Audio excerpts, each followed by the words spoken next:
करीत आहे.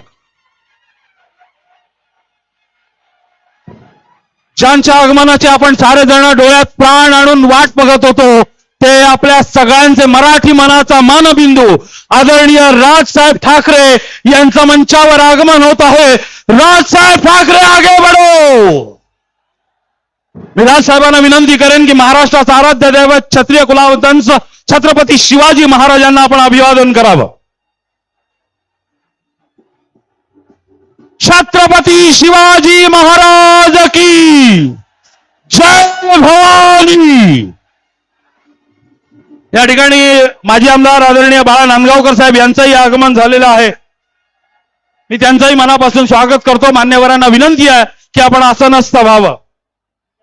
त्याचबरोबर शिवसेनेचे नेते आदरणीय नितीन सरदेसाई साहेब यांचंही आगमन या ठिकाणी झालेलं आहे. मी त्यांनाही विनंती करतो की कृपया आपण आसनस्थ व्हावं.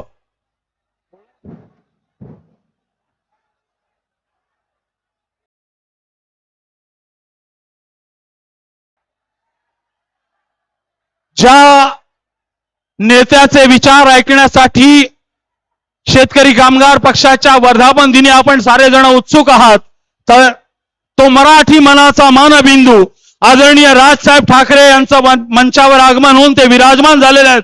एकदा जोरदार टाळ्या वाजवून आपण राजसाहेबांचं स्वागत करूया.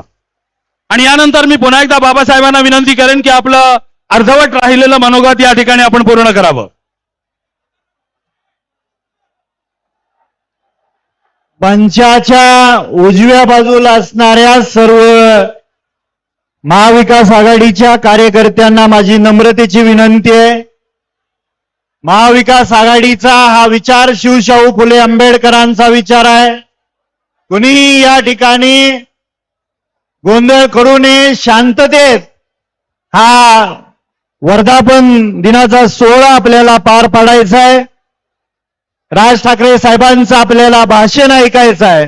ज्यांना जागा नाही त्यांनी इथं समोर बसून घ्या. समोर बसून घ्या. इथं चला समोर बसून घ्या.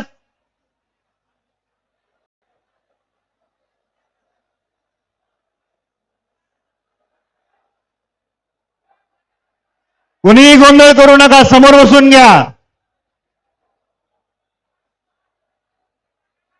शेतकरी कामगार पक्ष